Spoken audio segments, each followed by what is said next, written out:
Hi, I'm Daphne Marinopoulos, the founder and owner of the Fibre Company brand of yarns. And the idea for creating this project bag, I guess, just came from wanting to expand our offering to our maker community. And a bag is a very natural thing for a knitter to use, to put their project in, to organize themselves. And there's some really beautiful bags on the market. But one of the things that, like in creating the yarns, at the time that I first created yarns, it was about, for me, trying to find something that I didn't think really already existed. And we created yarns based on that. So when it came time to develop a bag, I knew I wanted it to be something that filled a need or a blank spot in the marketplace. And so for me, the blank spot was not just functional and not just pretty, but something very artful and very well considered, a lot like the yarns are in our product range. For the Marra bag, I was really looking for a bag that would be, first and foremost, a collaborative effort. I can certainly sew and draw up ideas of what I wanted, but I'm not a designer maker. I have an idea of things that I like, and I knew I couldn't do it, in a vacuum. And so the first goal was that I would find a team of people to do this with me and enjoy the process along the way. And then secondarily, I wanted the bag to be something that would really create a kind of a wow factor, and people go, where did this come from?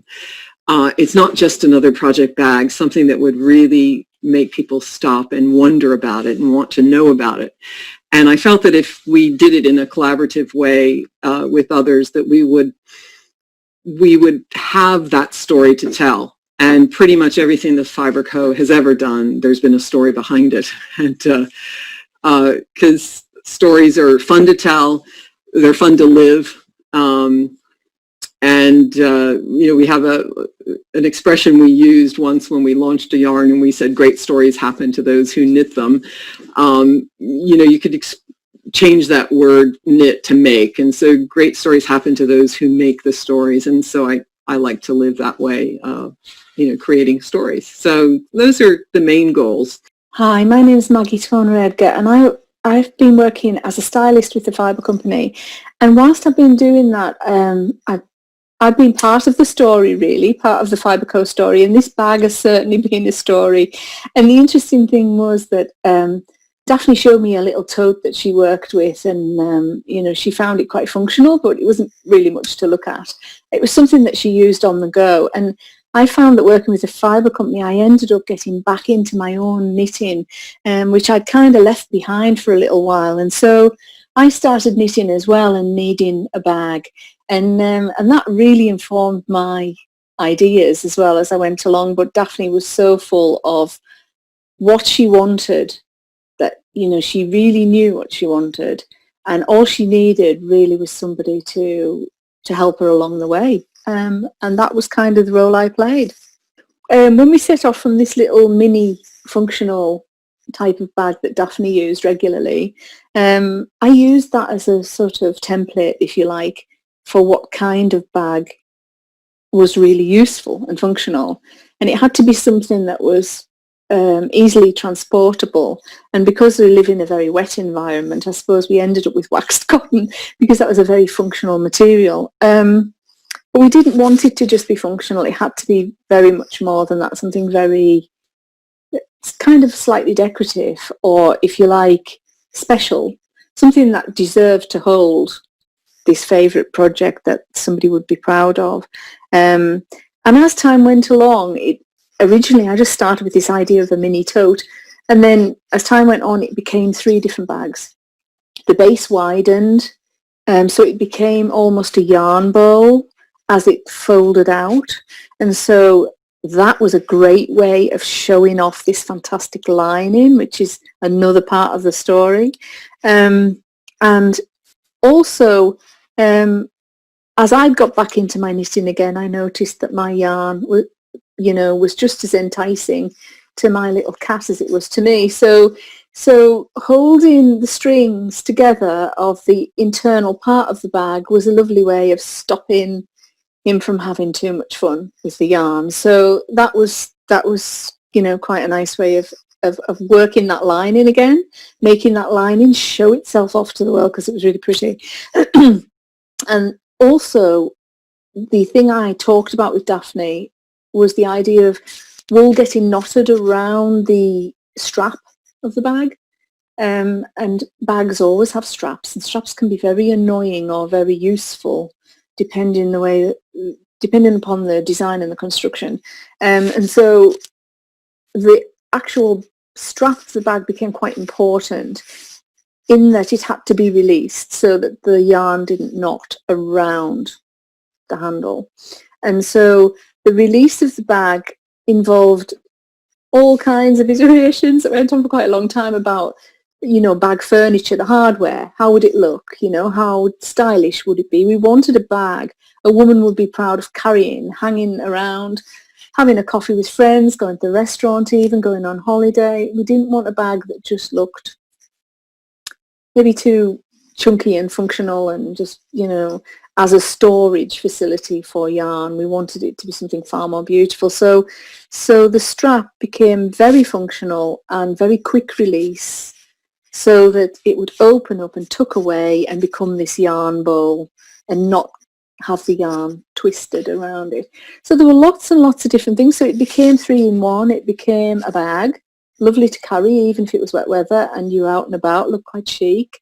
It also became this little yarn bowl which had this beautiful interior and that was bursting with colour and pattern, inspirational to the knitter. And then it also had this little protection thing from the rain inside and also from any other creatures who were going to enjoy the knitting at the same time.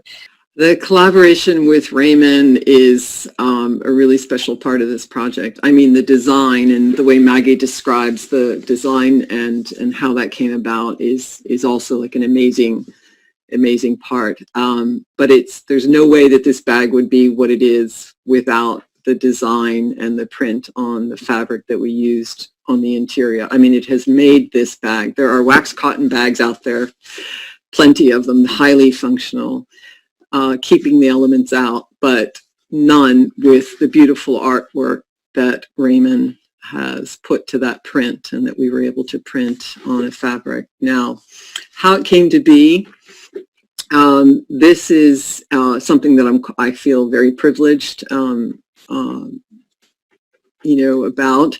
Maggie and Raymond have a long-time friendship, goes back lots of years, and when Maggie and I started working together, more than once she mentioned her good friend Raymond, Honeyman, textile artist and illustrator extraordinaire, and told me about his incredible designs, not only on ermine tapestries, but on fabrics and the brands that he worked with in the past. And I kept saying I wanted to meet this Raymond. And so Maggie eventually made that happen. And I don't know, there was just an instant kinship that I felt towards Raymond.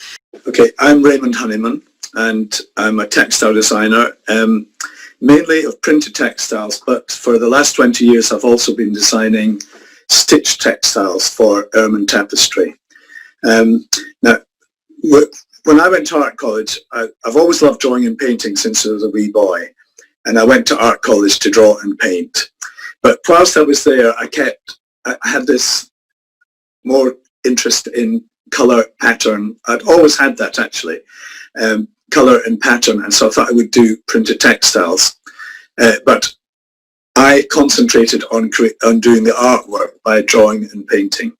I wasn't so keen on getting my hands dirty with dye and screen coating and all that. So I just concentrated on doing the artwork, which actually stood me in good stead when I left, because at the time, that's what companies wanted to see, your ability as a designer with your ideas, but also your skills with pencil and paints. And the very first, I was selected to go down to London to show, well, to be interviewed for an exhibition called Tech Sprint, which was going to be some selected graduates. And I was very green. I didn't know what was happening. So I went down, and there on the panel was the print producer from Liberty, and she just picked up a design and said, I'll buy this design for Liberty, and I want you to come to my house tomorrow morning for breakfast, and I would like to offer you a job.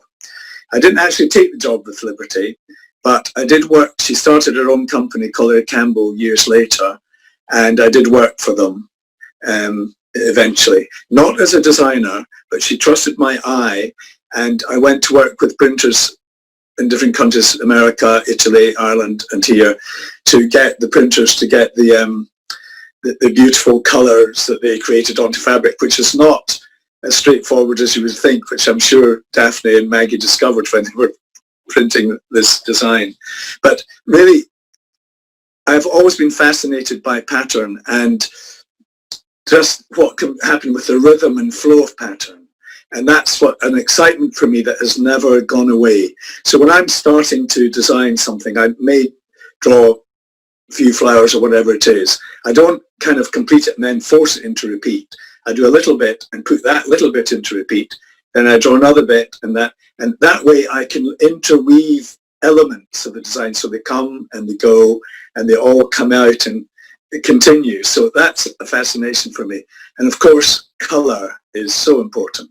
It's the most important thing for a textile designer, I think, because no matter how intricate a design you draw out, if you don't color it well, it will never look good.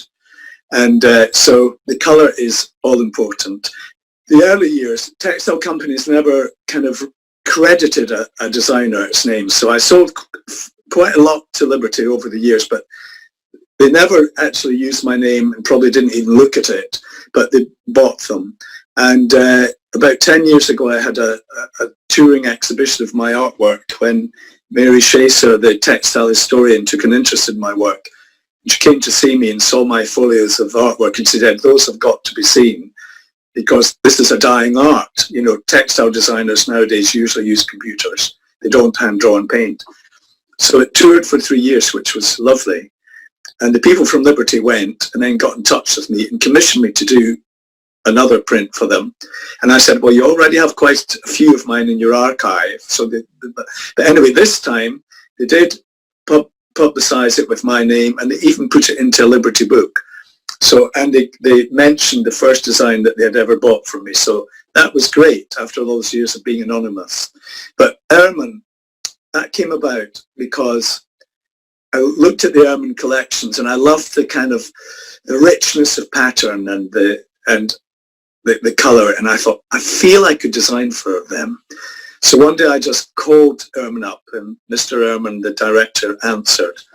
And I said, I'm a textile designer, designing printed textiles, you know, and still feeling always anonymous. And although designed hundreds of designs that just disappeared into the archives of textile companies who bought them. But he said, well, don't come to see me yet. Send me a few photographs. So I said, because he said, I have a team of designers I select it's kind of, I like to select certain designers to use. And so I sent him photographs, and he phoned up saying, I want to meet you, I want to see your original artwork, please come to London. So, and then when I said I wanted to hand draw and paint them, and he says, well, that's about over 50,000 stitches you'll have to paint out. Thinking, how would I do this? He said, I'll commission you to do one and see how you go. So I did one, and he loved it, and he's been commissioning me ever since. So he's written a book that has a lot of his life's work in it, and it's just beautiful. And a big part of his work, which created another affinity towards Raymond, has been inspiration from Greek textiles, vintage Greek textiles. And he's a fan of Greece, and of course that's my heritage. And it's as if we've known each other for a long time somehow, and we don't see each other very often. The few times we have, I've just been so honored to be in his presence. And so when it came time to look at how we were going to put the art in this beautifully designed bag, there was no question we wanted Raymond to be involved in that. And he so graciously offered his time to do it. And so that's how it came about. And we're just so happy with the final product. I mean, Raymond, you may not know this, but we've taken your design and framed it. It's behind glass and it's on the wall, and it is the most special thing. I'm just delighted to have it in my presence. So, well, I was thrilled to be asked to do it. I was slightly apprehensive because I did want to do something special for Daphne and Maggie. And the normal way I work, if I'm given a commission, because there's so much work in my designs, I get the commission and I do it. Like the last commission from Liberty, they just said, right, do it. And I didn't have to check anything in the way through to the end. I just did it, sent it off, and they loved it, and that's that. But with this time, I felt, no, I can't do this, because if Daphne's not happy with what I do, and I've spent weeks painting it out, that will be a disaster for both of us, really. And or if she says, well, do it again and change this, well, it would still take me about another 4 weeks to do the change, because I'd have to do it all again. So I did it I decided to do it in stages, and we decided on a theme. She suggested a few. Well, we both mentioned we loved paisley, and because of the interwovenness of I can do with paisley, like an organic thing to work with. It's a favourite thing of mine to do. But I knew it had to be a small print, but I could still do small paisleys.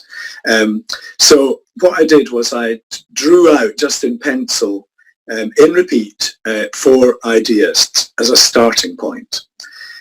So I sent them to her to look at, and she chose one. And the next thing was for me to do the colours. And they had to sit with the yarns. Now, it couldn't have been simply taking the yarns and using those colours as they were, because they would probably use maybe in 1 or 2, 3 together, or maybe just on their own.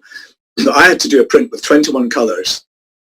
So the colours all had to work together. So the tonal value of each one was so important.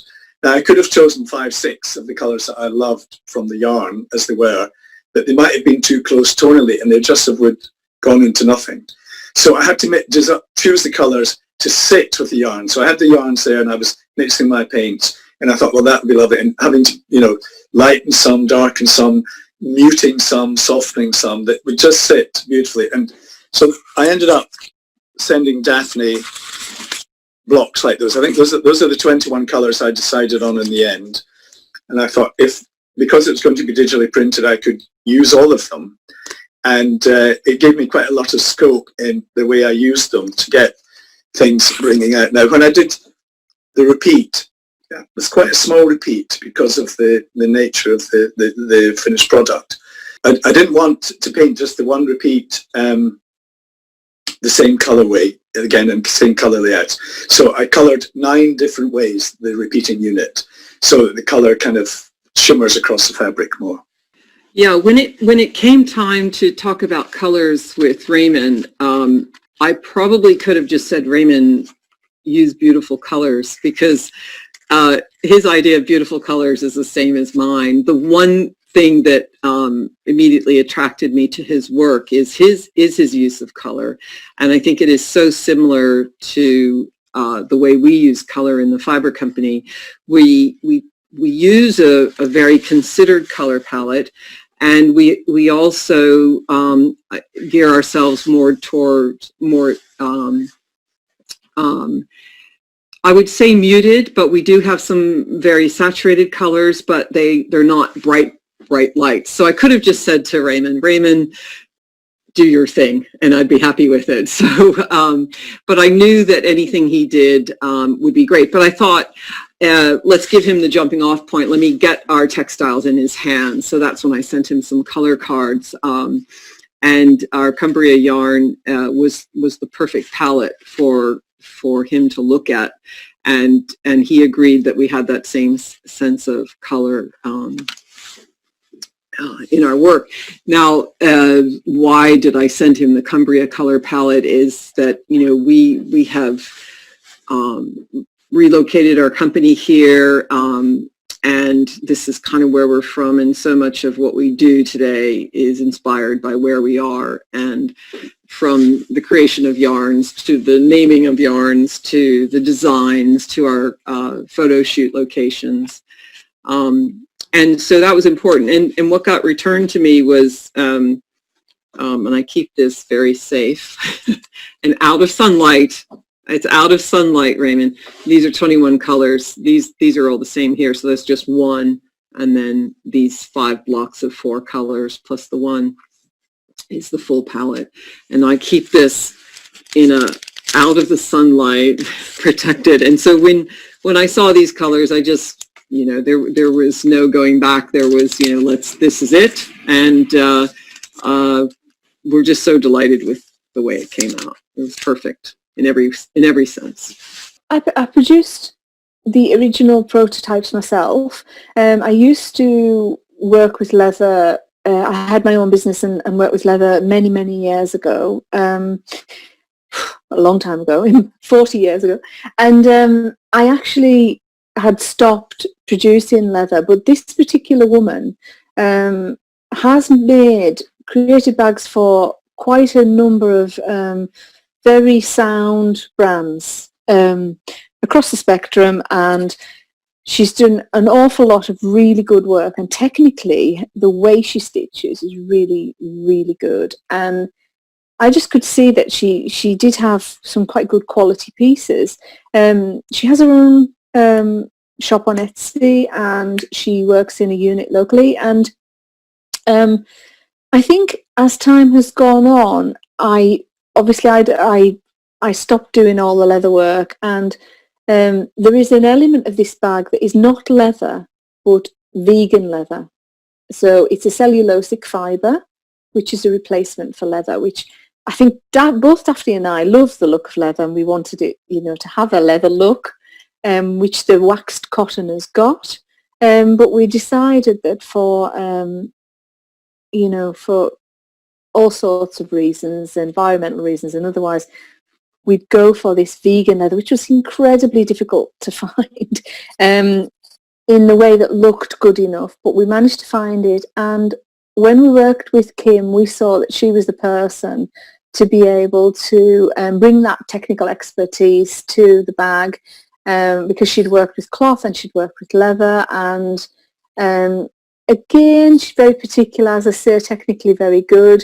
And a Cumbrian organisation, quite easy to discuss any issues we might have, and to see the samples that she was creating. At each stage she did a little sample for us, so she's done a really good job. And as soon as we saw the real thing, we knew there were still more iterations that we had to make. It was one of those things that it went backward and forward a little bit more. We wanted a slightly stronger, wider base, and the little bits of things just with the actual fastening and how that was just sort of covered or stitched. So yeah, all those little details, Kim was just as careful and just as keen as we all had been to make sure that this was right. This was just what we needed. It was important for me to use locally produced goods for a number of reasons. That is, deep into our ethos here at the Fibre Company, sustainability. And I think local production is a big part of the sustainable ecosystem that we all need to be very mindful of and move towards for the future of our planet, basically. So that reason was very clear. The other reason is that the British textile industry is just amazing. You can go way back to the cottage industry days and run through the Industrial Revolution days and even to the present day. And I found that the skill level and the ability is all still there. So much of it has been moved offshore, yes, but there is the basic skill level in most places. The fabric that we printed Raymond's design on is a linen that's woven in Scotland, and the waxed cotton again is a product that is woven and waxed in by a company called Haley Stevenson. And the fabrics were really important. Of course, some of the accessories and the brass bits and such are not locally produced, but the vegan leather is a cellulosic fabric, I guess we'll call it, that again was important to us, that we didn't use like just a vinyl. So it's not that I'm a vegan, so it wasn't for that reason that I was going for it. I wanted something that was produced with something that would biodegrade, and hopefully it'll never have to end up in a biodegradable situation. But so that's why it was important for me to use local fabric producers. This bag was created for makers, for sure. And one of the most useful aspects to this is the fact that you can really knit out of it very, very easily. You don't have to, it's not really just for storage. It's not just a thing to carry your project in. You can separate the handle at a quick undoing of the brass knob and fold back the straps and the outer part of the bag. And then inside, you've got the printed fabric that has a drawstring on it that can then be opened up. And it's as if you have the most beautiful wooden yarn bowl there at your disposal to put your project in and knit from. So it's extremely functional to use with the actual craft. The name Marra, this is an interesting one. We wanted to, whenever we name things, it's always a group effort. Maggie and I talked over a lot of different things. There were so many things we could jump off of, from the paisley print itself to the colors and the sources, and lots of ideas about printed designs and the wax cotton and all of this. So we've run the gamut all the way through the potential ways we could name this. But in the end, we came back to this idea that pretty much everything we do these days is inspired by where we live and work. And it's a beautiful area where we are here in the English Lake District. So we thought it made sense to go ahead and find a name that was Cumbrian based. And of course, we have a yarn called Cumbria, and the colors are all place names in the area.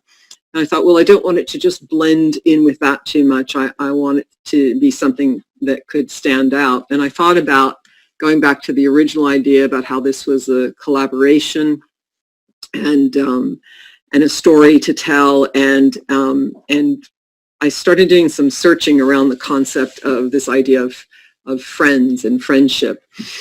And one thing led to another, and I found myself with an urban dictionary and this word called Marra.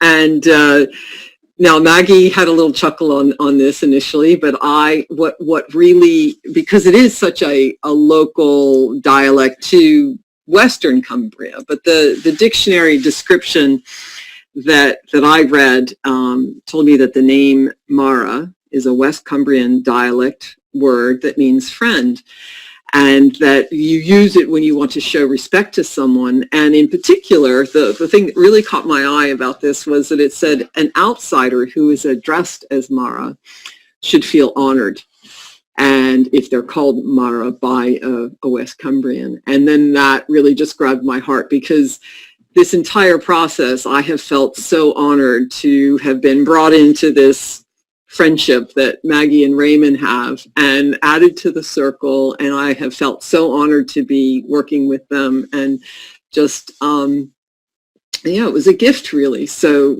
how I feel about bringing this bag out is just very, very grateful.